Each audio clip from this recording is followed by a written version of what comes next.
Welcome to Puzzle Proof. Join us as we unravel today's captivating story and solve exciting puzzles together. Get ready to engage your mind. Let the journey start. Sherlock Holmes and the Vanishing Violinist.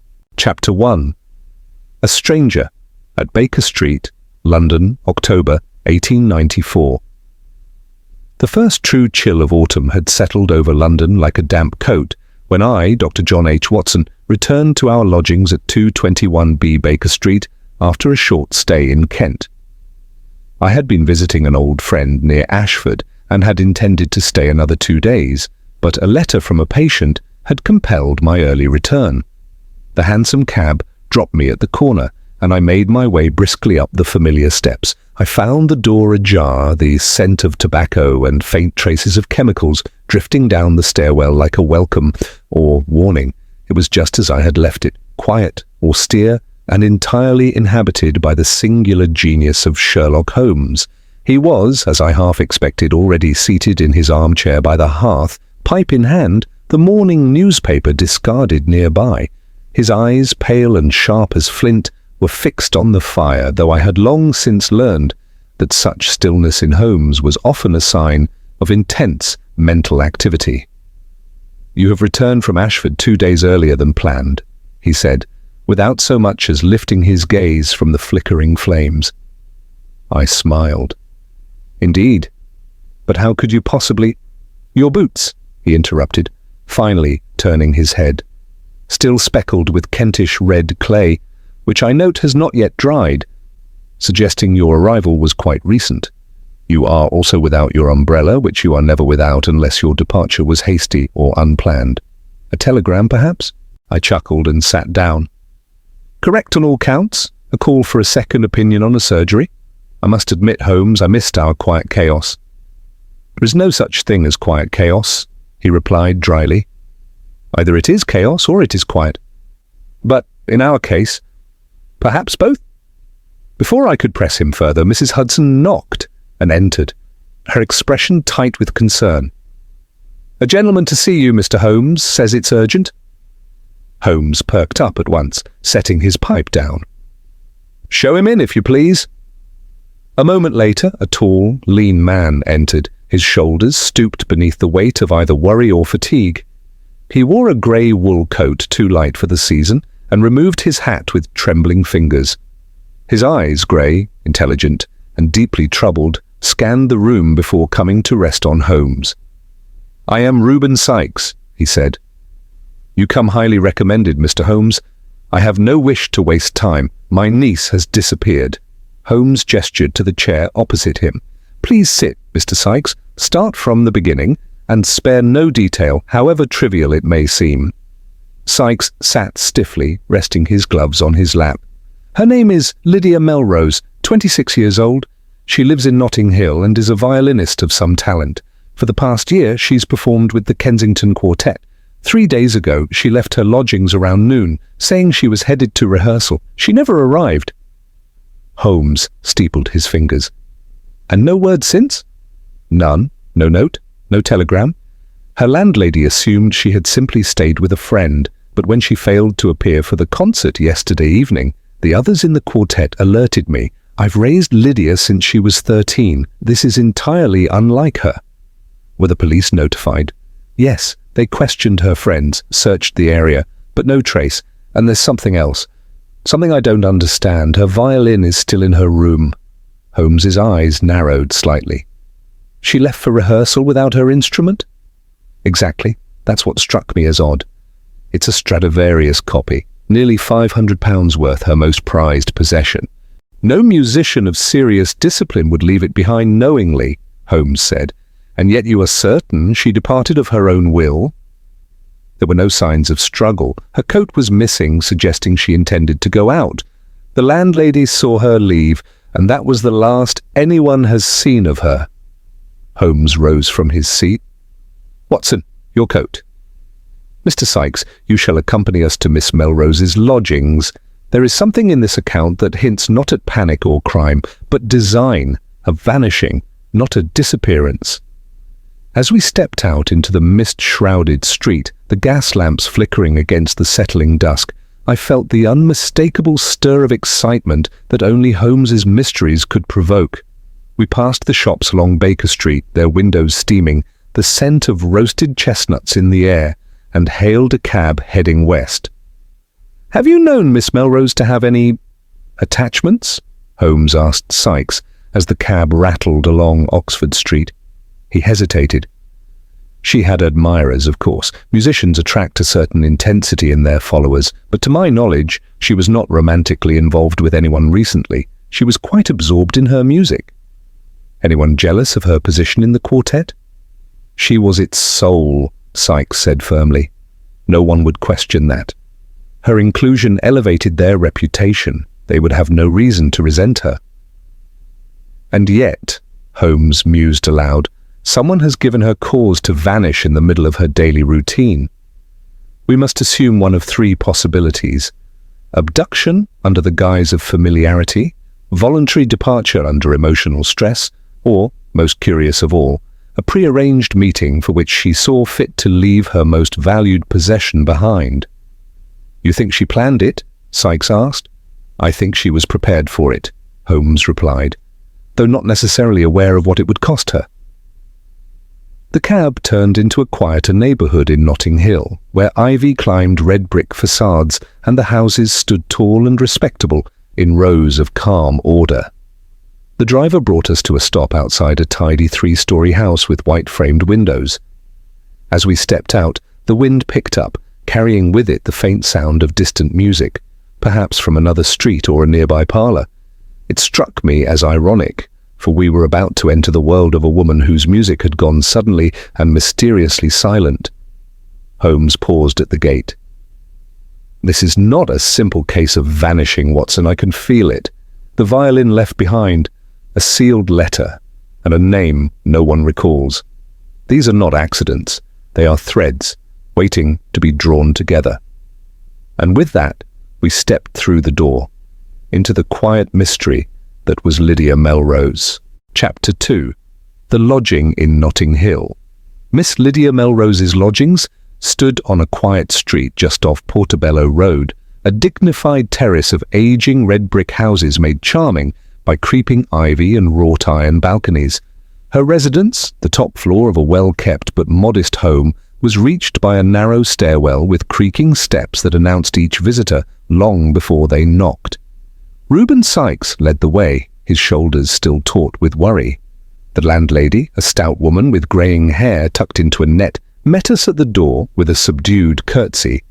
"Good day, gentlemen," she said, eyeing Holmes with a mix of curiosity and hope. "You've come about Miss Melrose?" "Indeed," Holmes replied, offering a slight bow. "I am Sherlock Holmes, and this is Dr. Watson. May we see her room?" "Of course, sir. This way." The flat was simple but well ordered.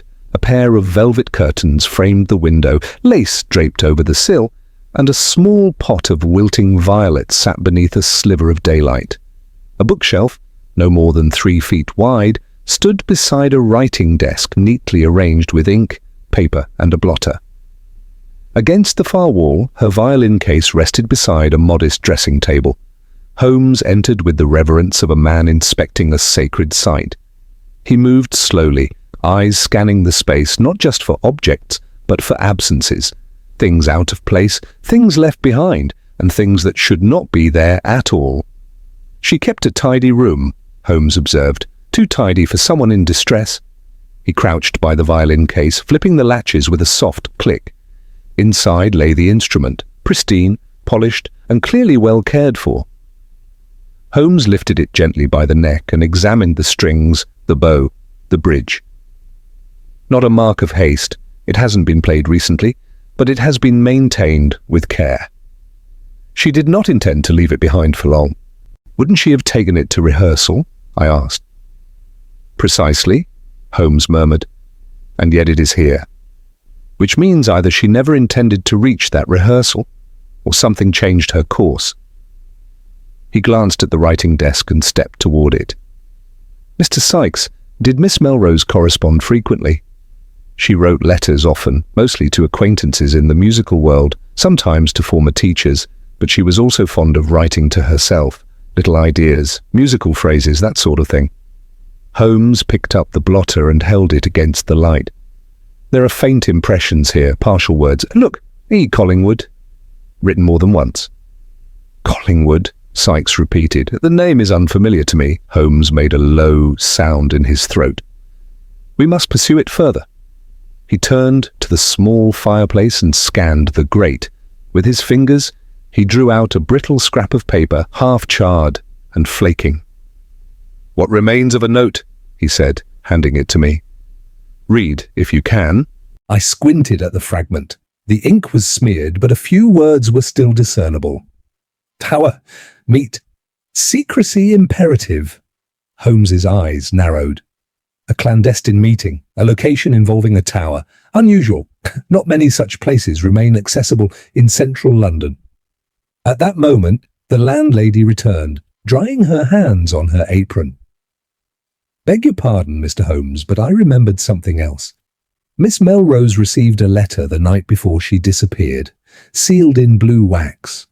Unusual-looking thing it was. She said who it was from? Holmes asked quickly. No, sir. Only smiled and tucked it into her coat pocket before going out. That was the last I saw her.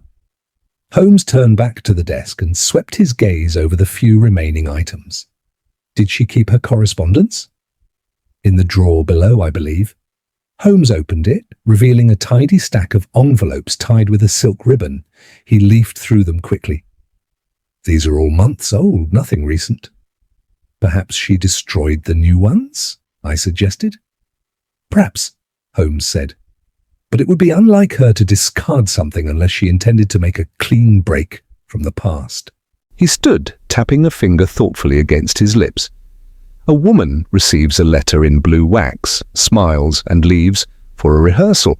Without her most prized possession, she never arrives, and yet there is no sign of struggle. Her room, undisturbed. No missing belongings, only a burnt scrap mentioning a tower and secrecy. Holmes paced a slow circle about the room, then stopped by the window. He ran a finger along the sill and examined the dust. Curious. What is it? I asked. He pointed to a faint disturbance in the dust. 2 marks, side by side. Someone placed something here, perhaps an object, perhaps a hand. And look, on the outer sill. He opened the window gently, revealing a narrow ledge. There, he said. A faint footprint, the heel only. Someone stood outside, briefly. Could it have been Miss Melrose? Not in those shoes. He pointed to a pair of dainty slippers by the bed. The sole is smooth. The mark outside has a ridge, male, heavier tread. I frowned. You're suggesting she had a visitor, one who entered or exited by the window? Holmes nodded. Unlikely they climbed up. More likely they waited until she was gone, or convinced her to go with them. Mr. Sykes stepped forward. If she was taken, wouldn't someone have seen or heard? Holmes shook his head. Not if she went willingly. Not if she trusted the person who came for her. He stepped back and surveyed the room one final time. This was not a crime of impulse. It was orchestrated, carefully. The violin left untouched, a note destroyed, a mysterious name, and blue wax sealing the invitation. That is a romantic gesture, not a criminal one. You think she's still alive? I asked. I think, Holmes said slowly, that we are dealing with someone who wants not to harm her, but to possess her, not in body perhaps, but in memory, in emotion. A man like that, he doesn't disappear forever. He turned to Sykes. One final question. Did Miss Melrose ever speak of regret, a mistake, a person from her past she wished she could reach again? Sykes hesitated. Only once. She mentioned someone named Edward. Years ago? A fellow musician. She never elaborated. Holmes's eyes sharpened. Then that is our Collingwood. He crossed the room and gathered his hat and coat. Come, Watson, we must learn where Edward Collingwood vanished to and whether Lydia Melrose followed him into the shadows. Chapter 3. The Music Conservatory. Clue. The next morning dawned grey and wet. the sort of London morning that soaked the streets in fog and made chimneys seem to sigh with weariness. Holmes had barely slept, pacing much of the night with his hands behind his back and that faraway gleam in his eyes which I had long since come to recognize as a sign of intellectual ferment. At 8 o'clock sharp, he turned from the window where he had been watching the slow sweep of passers-by and said, "We must pay a visit to the Kensington Conservatory of Music, Watson. That is where the name E. Collingwood will yield either the roots of this mystery or its weeds." Our cab drew up outside the conservatory shortly after 9. The building was impressive in a way peculiar to London's educational institutions, an elegant blend of aged sandstone and new additions, ivy creeping confidently across the facade, as if determined to outlast the lessons taught within. We were shown to the office of the head of faculty, Miss Tabitha Langley, a stern, silver-haired woman of impeccable posture, and a manner that combined kindness with the severity of one used to conducting both students and staff with the same precision as a musical ensemble. "You must understand," she said, after Holmes had introduced himself. "Lydia Melrose is one of our most brilliant talents. It's no exaggeration to say she brought distinction to this institution. Her disappearance has shocked us all." Holmes nodded thoughtfully. "I was hoping, Miss Langley, that you might shed some light on the name Edward Collingwood. He appears in connection with Miss Melrose. Perhaps you remember him?" Langley's mouth pursed for a moment in reflection. "Collingwood, yes, Edward Collingwood, a pianist. He studied here some years ago, exceptionally gifted but mercurial, always slightly apart from the others, as though his talent set him at odds with the world." "Was he close with Miss Melrose?" Langley gave a small sigh. "That depends on your definition of closeness. He was enamored of her, that much was clear. But Lydia, well, she admired him, certainly. They played together at recitals, but I never saw signs of anything beyond a professional respect." "Something happened between them?" Holmes pressed gently. "Yes," she said, folding her hands.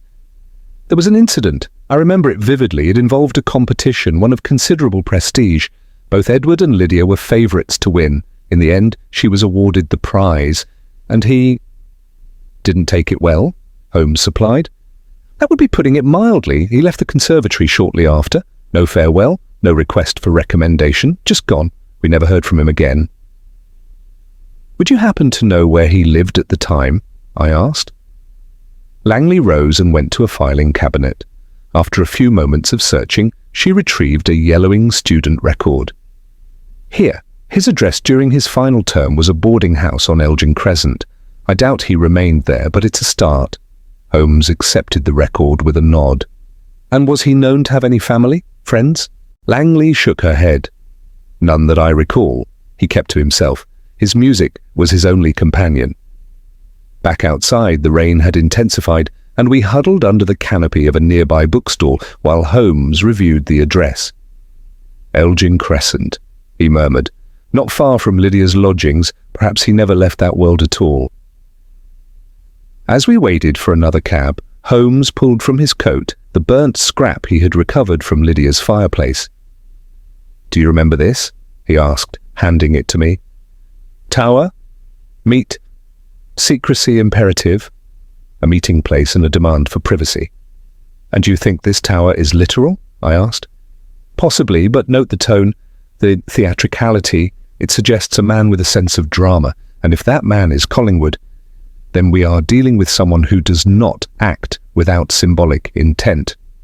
Our next destination, the boarding house on Elgin Crescent, proved a disappointment. The current proprietor, a cheerful woman with a fondness for cats and boiled sweets, confirmed that Collingwood had indeed stayed there, but only briefly and more than 4 years ago. "He was quiet," she said. "Bit odd, always scribbling music at the kitchen table. Left in the night, took nothing with him but a knapsack and a single case." "Could you describe the case?" Holmes asked. "Long, narrow, looked like it held sheet music, maybe." Holmes's eyes glinted. "And he never returned?" "Not once."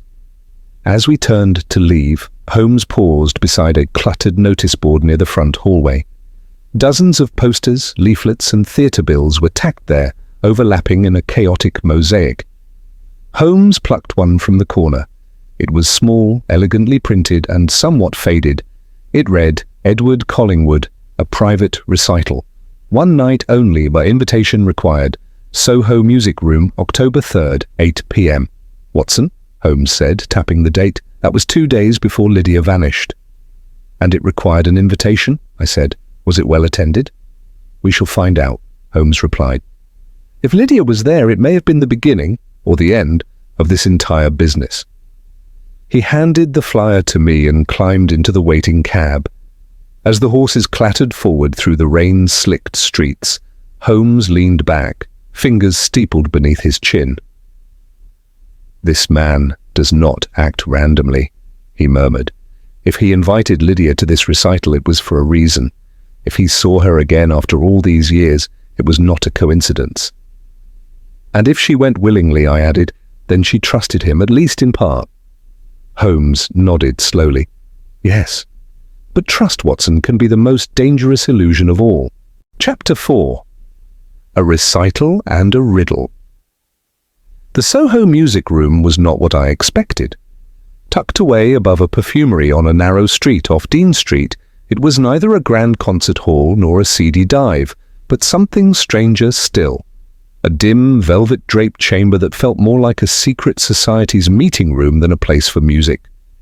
There was a certain hush in the air, a sense of something unspoken that drifted in like the faint notes of a long-forgotten song.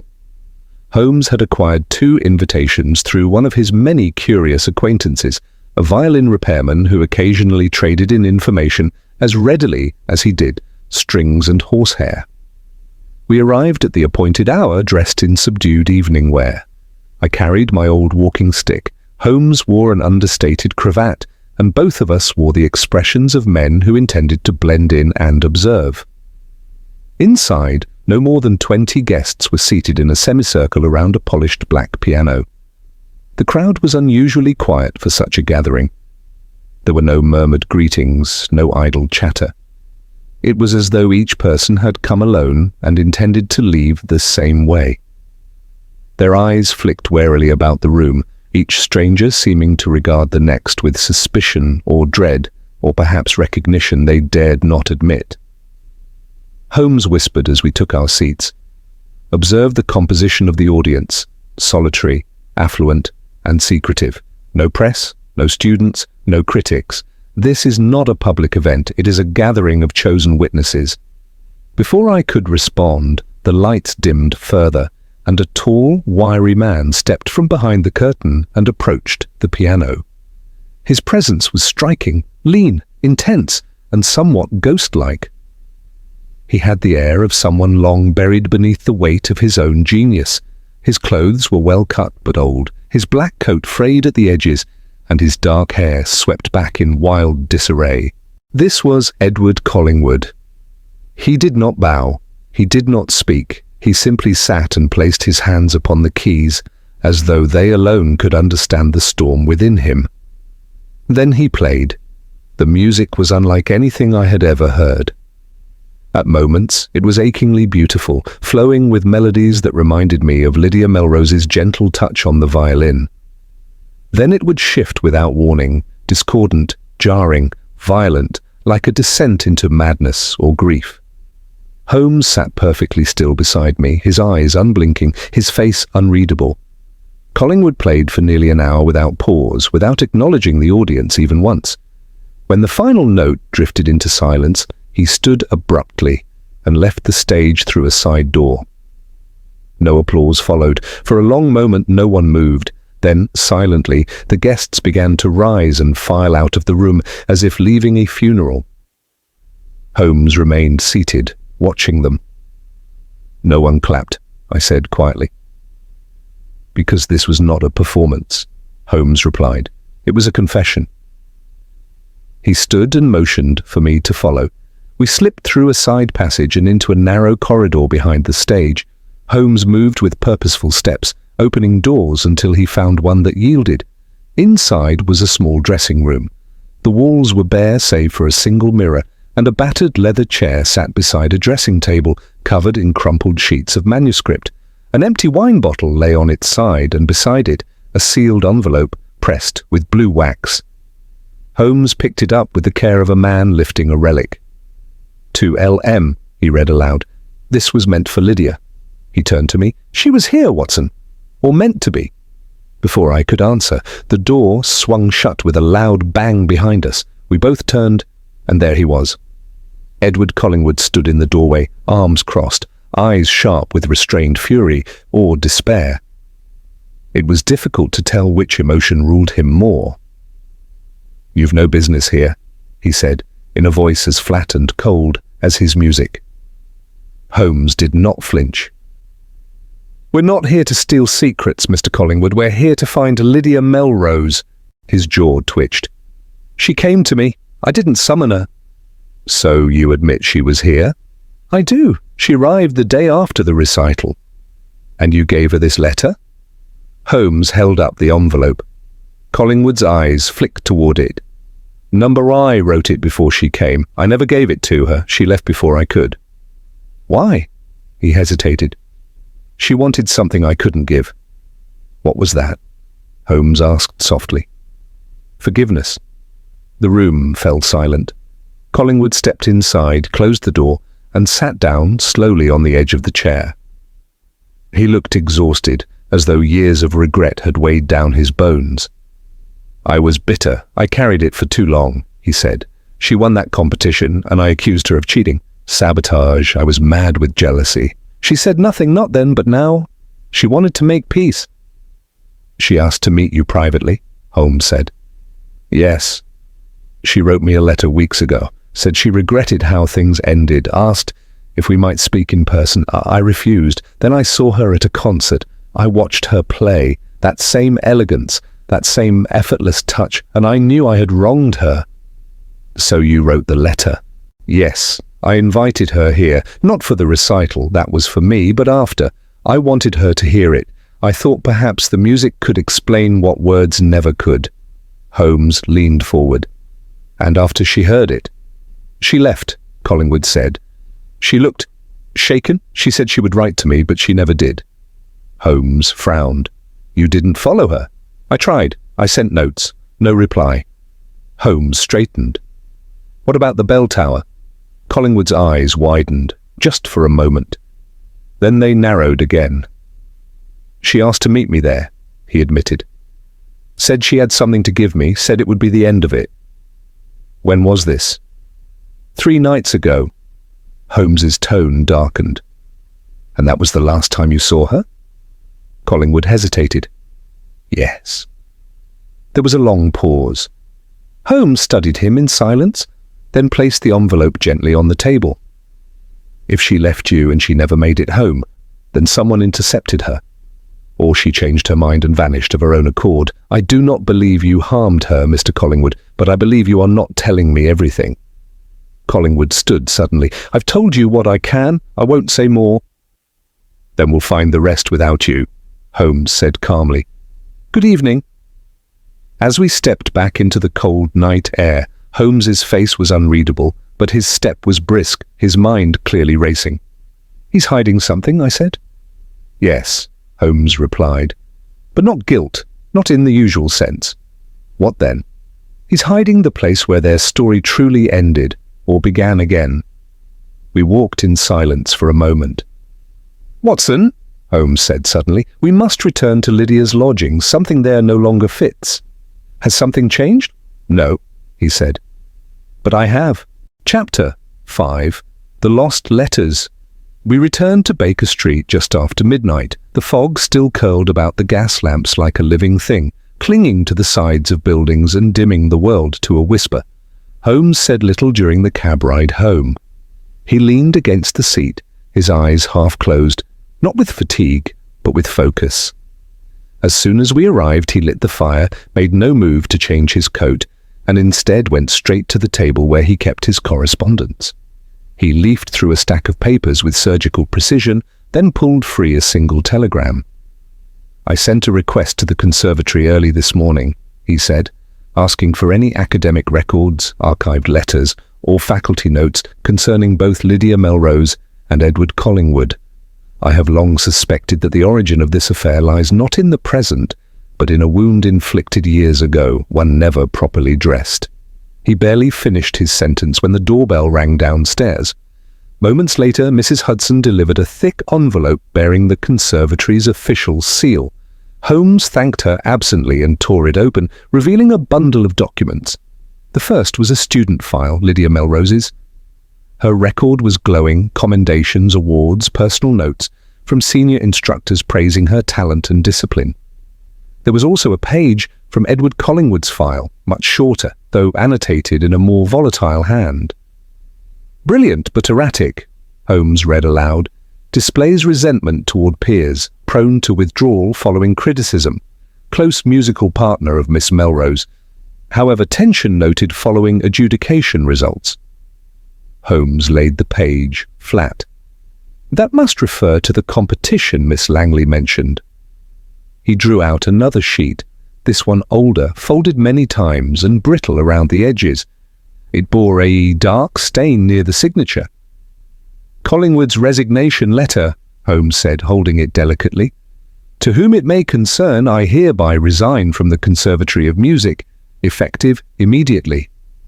I cannot remain under the same roof as Lydia Melrose. She has betrayed me, and I refuse to continue playing a role in this farce." "E. Collingwood, betrayal," I murmured. "But of what kind?" Holmes reached into the envelope again and produced a final item, a personal letter, unsigned, found tucked inside Lydia's own student file. It was addressed simply to Edward. He unfolded it carefully and read, "You won't read this, I don't expect you to, but I must say it somewhere, even if it is only to paper. I never meant to deceive you. I didn't ask to be entered into the finals. The committee placed my name beside yours without consulting me. I begged them not to judge us together, but they insisted. And you wouldn't speak to me afterwards, not once. You said I betrayed you, but all I ever did was admire you. I would have given up the prize if it meant keeping your trust. I hope someday you understand that I didn't win over you, I lost you instead." L.M. Holmes let the silence stretch a while after reading. He finally placed the letter down with great care, as though it were a relic of a saint or a confession from the dead. "She did love him," I said quietly. "She loved the man he once was," Holmes replied. "Not the bitter shell he became. This wasn't ambition, it was the destruction of friendship by the machinery of recognition. Tragic, but not criminal until now." He stood suddenly. "Watson, fetch your coat. We must go back to Miss Melrose's lodgings. There's something I missed, something too obvious to see until now." We arrived again at the Notting Hill house in the cold early hours, the street lit only by a few dim lanterns and the pale shimmer of a waning moon. The landlady answered the door in her dressing gown and shawl, startled but obliging. "You're welcome back, Mr. Holmes. I'd left her room, just as you last saw it." Holmes nodded. "Thank you, madam. We won't disturb you long." Upstairs, Holmes moved through the room as though retracing steps he'd once doubted. He went straight to the writing desk and this time examined its underside, feeling along the wooden lip beneath the central drawer. He stopped. He produced his penknife and pried gently at the edge of the inner frame. With a faint pop, a thin wooden slat came loose. Inside the gap was a narrow velvet pouch. Holmes pulled it free and emptied the contents onto the table. Several small, delicately folded letters slipped out, each marked by careful penmanship. Holmes unfolded the topmost and scanned it in silence. "They're from Collingwood," he said. "Written years ago, some passionate, others bitter." He passed one to me. "You understand nothing. They praise your restraint and call me too wild. But music is not restraint, it is fire, and you smother it with politeness. I cannot bear to hear you play when I know what burns beneath the surface. Another note, in a gentler tone. When we play together, I forget the rest of the world. It is not applause I want, it is your harmony beside mine. That is the only prize worth winning." "These were hidden," Holmes said, "not discarded. Kept in secret, close, but never acknowledged." I nodded. She couldn't let them go, even when she left the past behind. Holmes turned over the last of the letters, sealed in familiar blue wax. He sliced it open and read quickly. His eyes narrowed. "What is it?" I asked. He held it up. "Meet me at the bell tower on Finch Lane. Come alone. No instruments. No pretense. Just truth. EC. The bell tower again," I said. This was no spur-of-the-moment meeting. It was planned. Holmes tapped the page. The same tower mentioned in the burnt scrap. She went there intending to speak her truth, or perhaps to offer him one final gift. Forgiveness. And yet she never came back. Holmes's jaw tightened, which means one of two things: she was intercepted, or she never left the tower. I felt a chill run through me. "You think she's still there?" "I think," Holmes said, "that Edward Collingwood is not finished with his story, not yet. And if Lydia Melrose remains part of it, we must reach her before the final act is played." Chapter 6.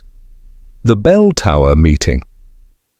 The fog thickened as Holmes and I made our way toward Finch Lane.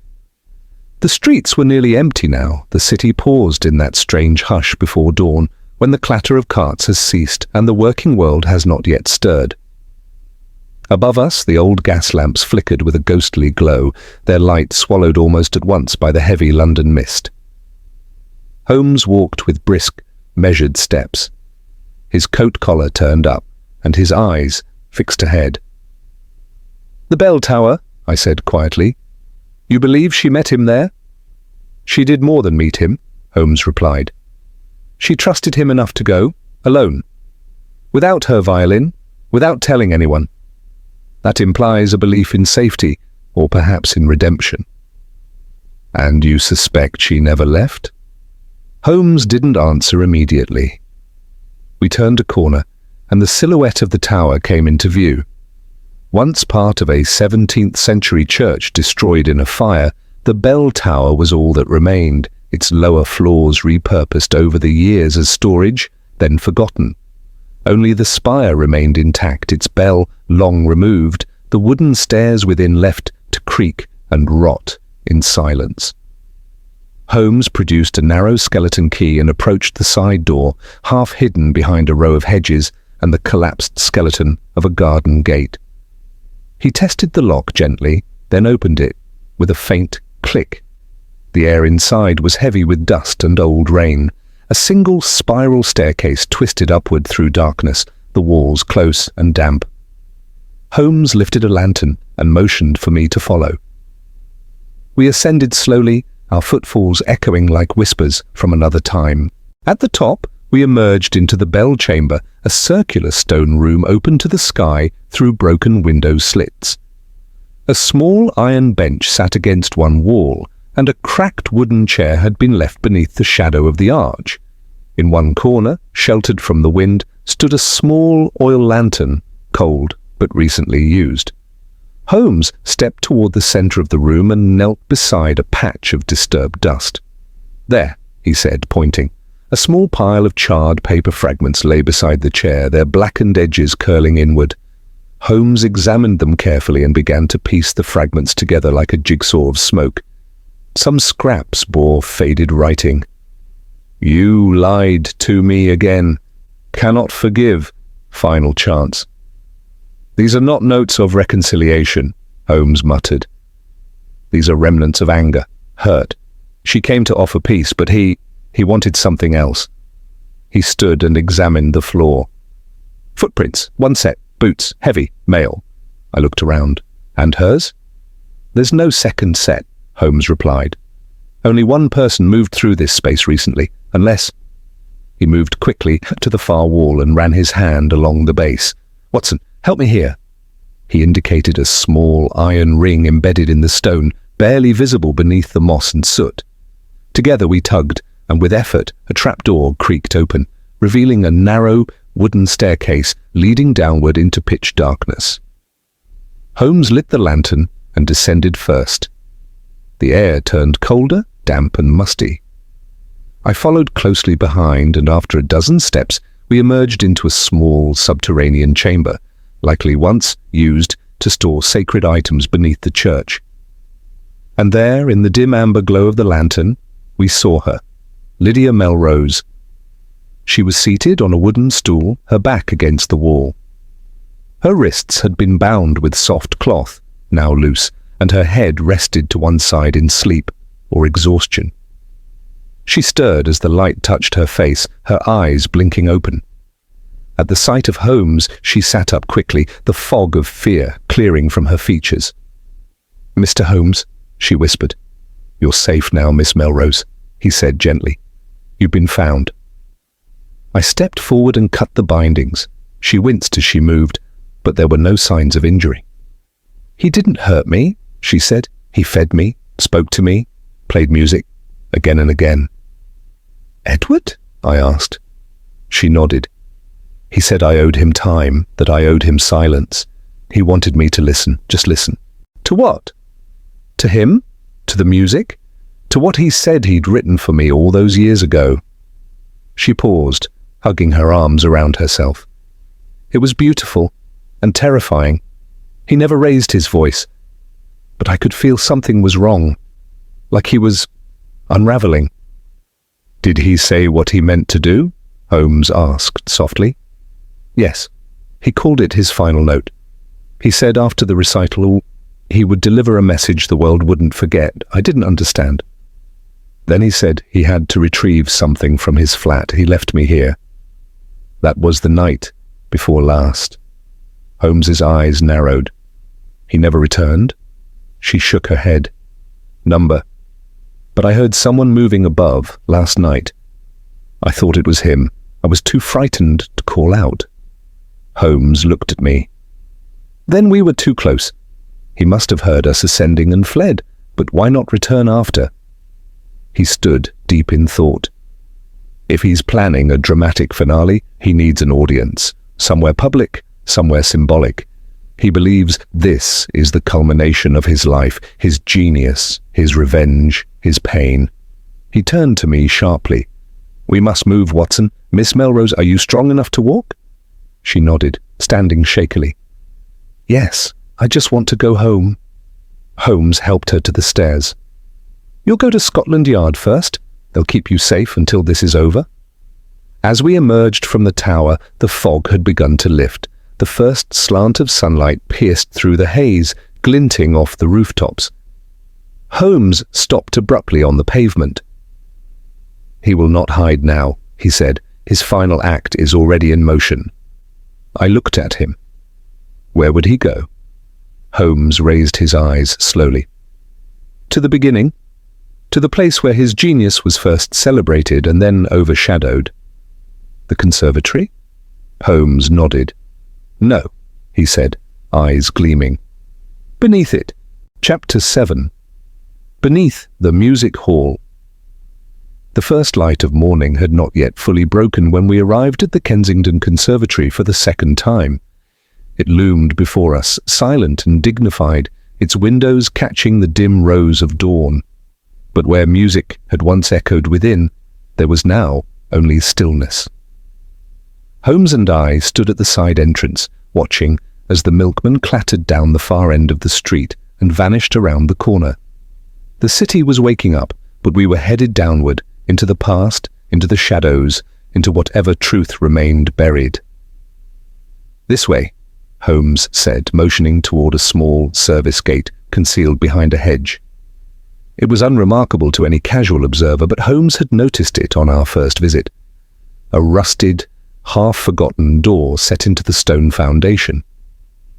He knelt, examined the lock, and pulled from his coat a slender brass pick. "It's rarely used," he murmured, "but I'd wager Collingwood remembered it, and used it." Within seconds, the lock clicked and the door creaked open. A cold, earthy smell rose to greet us, dust, mildew, rotting wood. I held up our lantern, and we descended a narrow flight of stone steps into the underground vaults beneath the conservatory. This was no grand cellar. It was a maze of low-ceilinged corridors, brick-lined and littered with broken music stands, cracked violin cases, rusted candle sconces. In its time, it might have held stage props, instruments beyond repair, or fuel for the old furnace. "Why here?" I asked. "Why not hide Lydia somewhere else?" "Because this place meant something to him," Holmes replied. "It was his sanctuary once, perhaps even his prison. He fled it years ago, but he's returned to deliver his final performance where it all began." We moved through the corridors slowly. Holmes paused often, examining footprints in the dust, some partial, others crisp. "Two people passed here recently," he said, "one set larger than the other." "Lydia and Collingwood?" "Almost certainly." Then, from somewhere ahead, we heard it. Music, faint, tentative, and ghostly. Piano keys struck one by one, hesitant, uncertain, as though the player wasn't rehearsing, but remembering. Holmes extinguished the lantern, and we moved forward by feel and instinct. The corridor opened into a larger chamber, a disused practice hall deep beneath the main building. It still held traces of grandeur, molded cornices, a raised wooden platform, and a warped old piano in the center. The walls had been painted once, now flaking in long strips like parchment. And there he was, Edward Collingwood. He sat at the piano, fingers drifting slowly across the keys. Not playing precisely. More caressing sound from the instrument, like a man coaxing a ghost to speak. He did not look up as we entered. "I knew you would come," he said. Holmes stepped forward. "Where is the finale, Mr. Collingwood?" The man gave a short, bitter laugh. "There is none. The audience has left. The muse has gone, only the echo remains." "You held Lydia here," Holmes said, voice steady but not unkind. "I did," Collingwood replied. "I needed her to hear. I needed her to understand. She came to me with forgiveness in her hands, and I had only sorrow in mine. I thought if she listened to what I had written, she might return what I had lost. And when she didn't?" Collingwood turned to us at last. His eyes were hollow, grey, sunken and terribly old for a man not yet 40. "I let her go," he said simply. "I told her to wait, that I would return. I thought perhaps I could rewrite everything, but the music I had left was no longer mine. It was hers, always hers." Holmes stepped closer, slowly, cautiously. "And so you wrote your confession, you planned your performance, but you didn't follow through." "No," Collingwood said softly, "because what I wrote was never meant for the world, only for her. When she left me in that tower, when I heard the echo of her steps vanish down those stairs, I knew I could never play it again." Holmes's tone remained calm, though I could sense the coil of tension beneath it.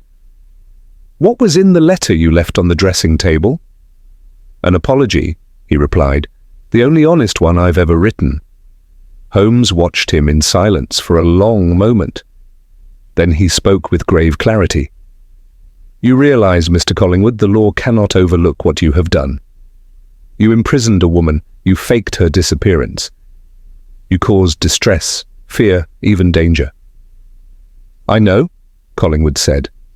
He looked back at the piano, touching one final note. "But in doing so, I found the only truth I had left." Two constables waited at the conservatory's front entrance. Holmes had summoned them before we arrived, as a precaution. When they descended the stairs and placed a gentle but firm hand on Collingwood's shoulder, he did not resist. He rose, turned to Holmes and nodded.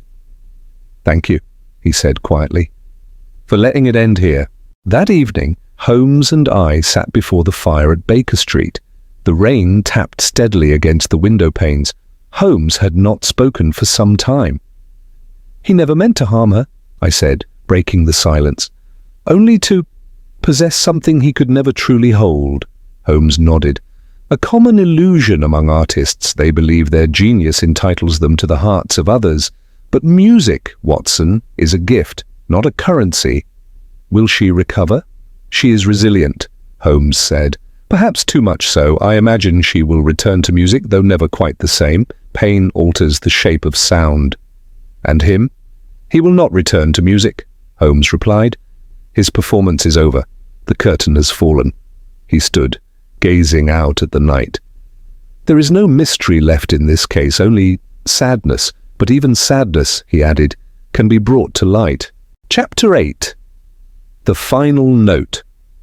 The next morning, grey skies returned to London with their usual authority. The rain tapped gently on the windows of 221B Baker Street as I poured the tea and set the tray between us. Holmes had been silent all morning, seated cross-legged in his armchair, his violin untouched at his side. He had played nothing since we returned from the conservatory. He seemed, for once, not in pursuit of anything. "You've written your report?" he asked, without looking at me. "I have," I said, sipping the tea. "Inspector Lestrade is satisfied," Collingwood confessed in full. "Lydia gave her statement last night. She's gone to stay with her aunt in Devon for the time being. The papers are calling it the musician's madness." Holmes let out a humourless chuckle. "As ever, the press settles for spectacle over subtlety. Madness is too easy a label. It absolves the complexities they cannot be bothered to understand." He stood and wandered toward the window. Outside, a pair of boys splashed through the street puddles, their laughter rising faintly through the drizzle. "Do you know what Collingwood intended originally?" Holmes asked. "Before his resolve cracked?" I shook my head. Holmes turned and retrieved the blue, sealed envelope he had taken from Collingwood's dressing table the night of the recital. He planned to place this under each seat in the audience at his final performance, a program note of sorts. "Shall I read it to you?" I nodded. Holmes broke the seal and unfolded the heavy parchment. His voice was steady, but I could hear the current of emotion beneath the surface as he read, "To those who will listen. Once, I stood at the edge of brilliance and stepped back in fear. I let bitterness bloom in place of talent. I blamed others for the darkness I cultivated in myself. There was a woman whose music was sunlight, and I tried to silence her, to soothe my own storm. But sunlight cannot be stolen, it can only be missed. Tonight I perform not to be heard, but to remember.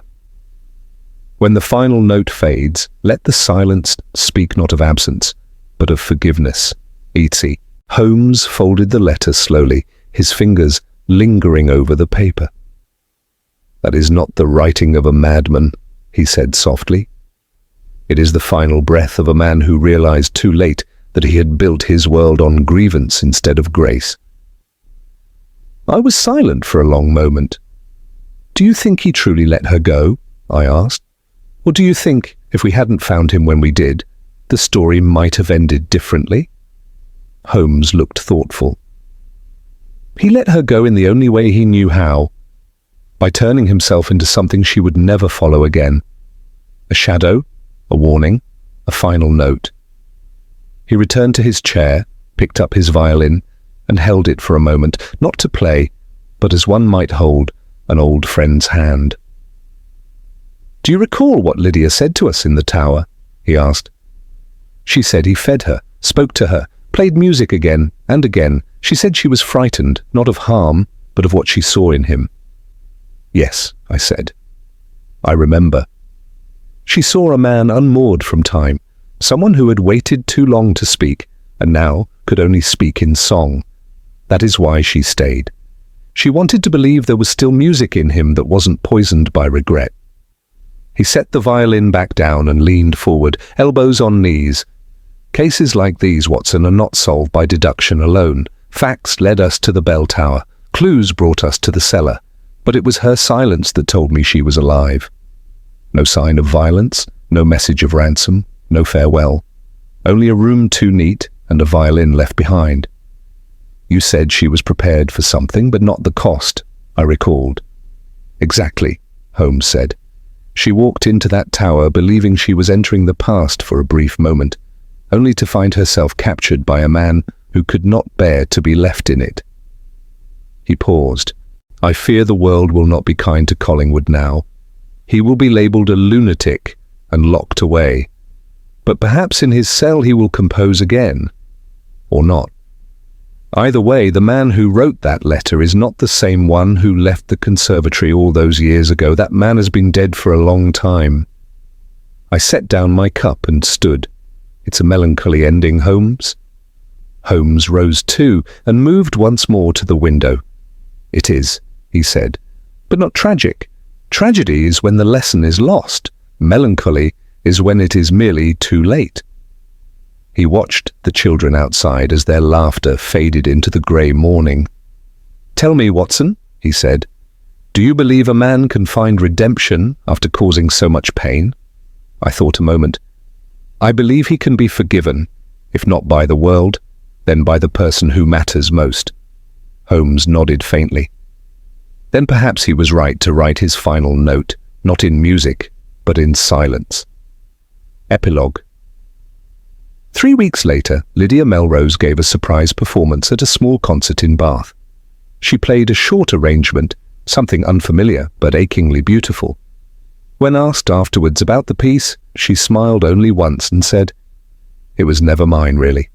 She refused to publish it, but I recognized the melody. It was the one we heard, faint and fractured, echoing from the depths of the conservatory. And in it, I heard not just Collingwood's sorrow, but something more enduring, something Lydia had found in the wreckage. Forgiveness.